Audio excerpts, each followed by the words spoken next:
Many years back, I had this neighbor who was a bank manager. The guy had worked in the bank for, at that time, about 15 or 16 years.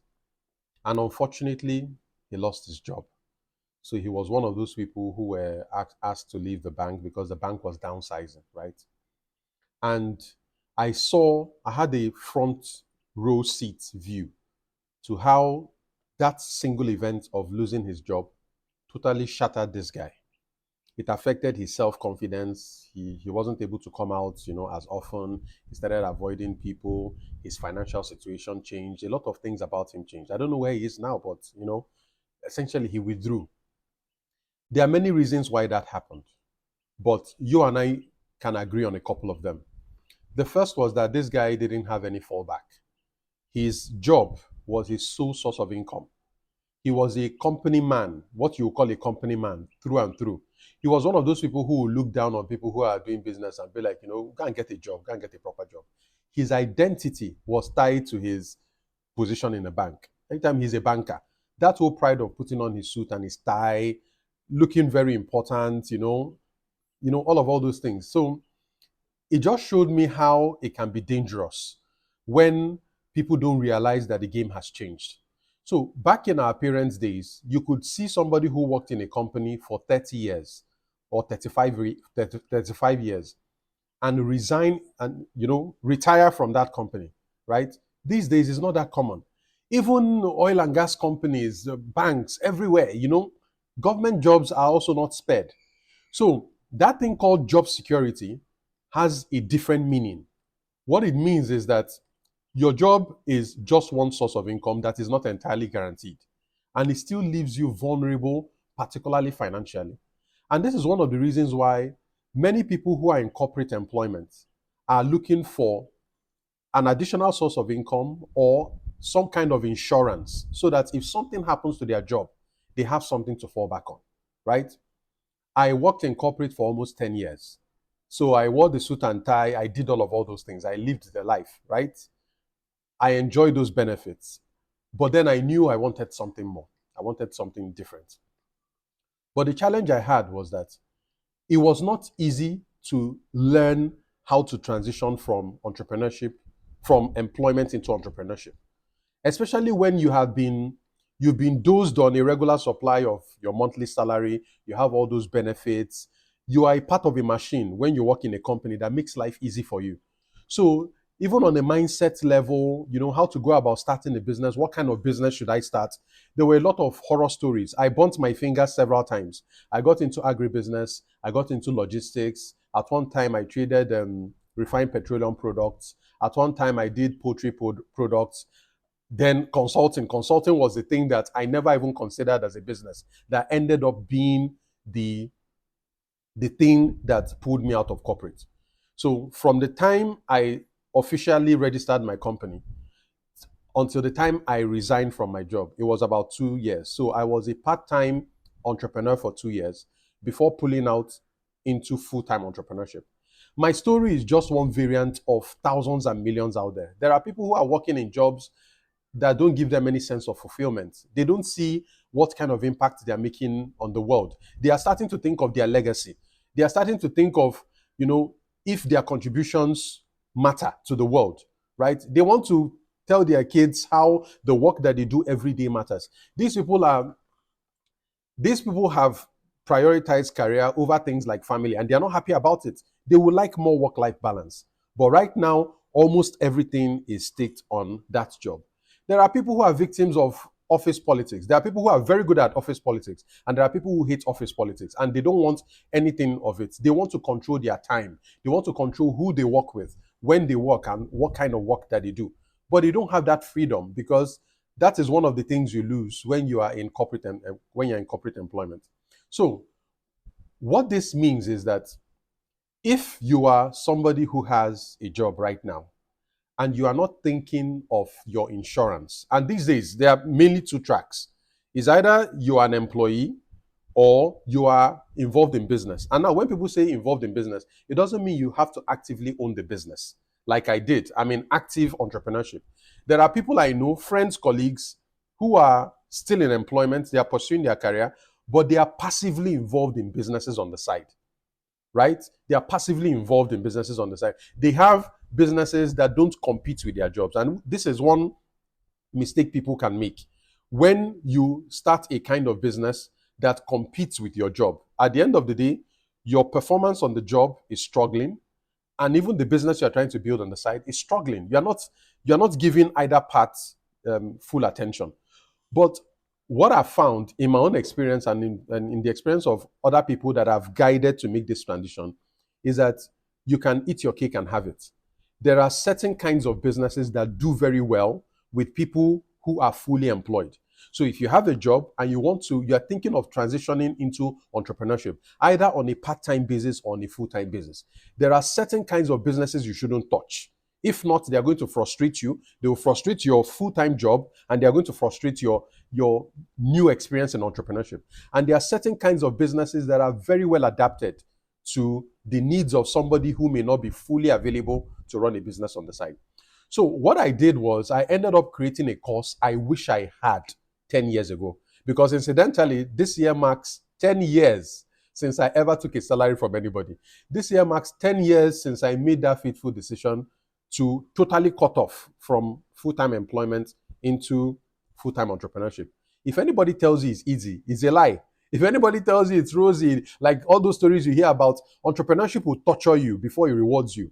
And the thing is, if you ask me to do it again, I will not even hesitate. I will do it again.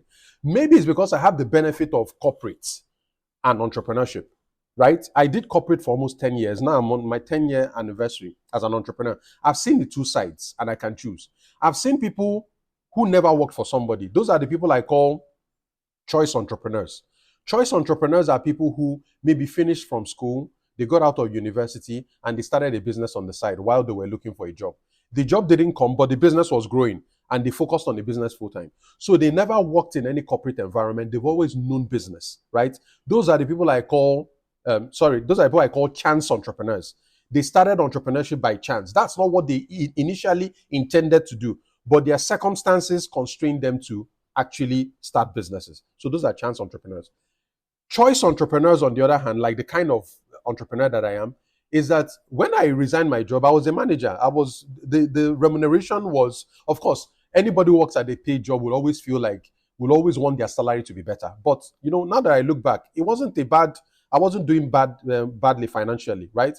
But making that active choice to say, I can be more, I want to do more, and putting yourself in a precarious situation of committing time, capital, energy to start a business on the side, and more or less midwife two commitments. It's like, because when you're starting a business, it's like you're working two jobs and the two of them are making demands on your time. So it's not easy to make this decision by choice, to become a choice entrepreneur. Little wonder there are many people who are still in corporate, who are still in employment, that have had business ideas for years. They've always been saying, oh, I'm just going to work on this job for the next 2 years and then I'll resign and focus full time. Many of them never do it up until the time when they retire. And now they find that, okay, I call retirement the very act of corporate employment spitting you out, because that's what it means. The corporate world tells you you're too old for us, so they edge you out. But on our own side, entrepreneurship, you cannot retire from entrepreneurship. You can practically work until the day you die, because it is something you want to do. Employment is not always like that. Employment has an expiry date. So you will always see people who say, oh, I'm not a business type, I don't like business. You will eventually confront yourself with that choice again the moment you retire, because you'll be asking yourself, I'm 65, I'm still active, I can still be productive, I can still contribute, but the corporate world doesn't want me anymore. What should I do?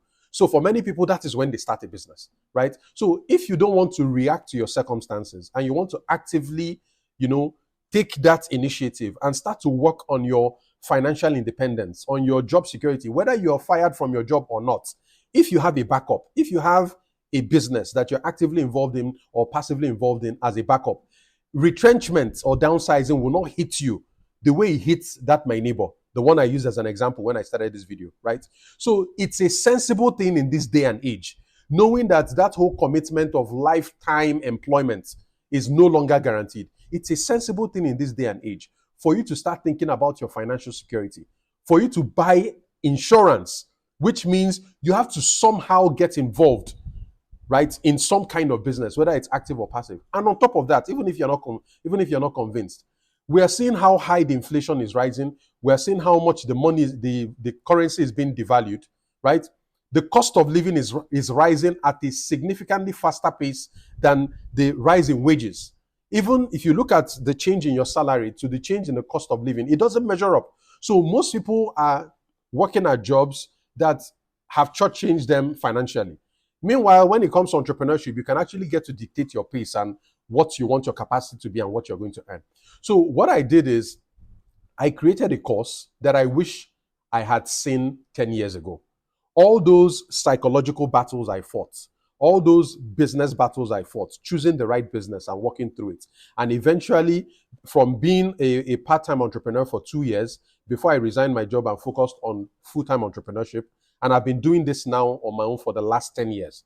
So if there's anybody to listen to me, I think I'm eminently qualified to talk about this because this is a battle I considered, I fought, I got bruises and scars for, and I'm standing to tell you what it is. So if you are employed, but you are thinking about entrepreneurship, what kind of business should I start? Or you even have a couple of ideas. By the time you watch this course, it will totally either dissuade you or be that shot in the arm that you need to move forward and eventually do something about it. Because everything is working against you. Procrastination is working against you because you think you have a choice, you have a job, right? The fear factor, you've not run a business before or you've not done it in a long time. There's the imposter syndrome. There are a lot of things. So I cover all those things in the course. Like I said, I wish I had seen this course 10 years ago. It would have saved me a lot of tears, a lot of worry, a lot of losses, both in time and money and all that, right? So this course is something I created for people who are in my private online business school. My private online business school is part of my BMG community. And if this is the first time you're hearing this, I have a community of entrepreneurs and business owners that I support. Whether you're about to start a business or you've started a business or you've been running a business for some time or you want to grow the business, these are entrepreneurs and business owners that I support. At the time of this recording, there are about 2,000 of them in that community. I have a free Telegram group. So if you're somebody who feels you don't have the budget to commit financially to this journey, you can join the free Telegram group. I share things in that group that I am not able to share on social media or that I don't want to share on social media. So these are things that are more direct, things that are more raw, that can help you win in business, whether you are starting or you've already started in business. Then I have the online business school that contains all my courses, if you think I give value on social media, wait until you're inside of the BMG Academy. So I go into extreme detail with how to grow your business, how to get more customers, how to set attractive prices, how to optimize profits in a business, how to better manage costs, how to hire and keep capable people, how to develop business processes, how to create strategic. There are everything that gives business owners, entrepreneurs headaches. Those things that are not common or interesting or sexy subjects that you still have to learn as somebody who is business minded. Those are the things that I cover in the BMG Academy, practical stuff.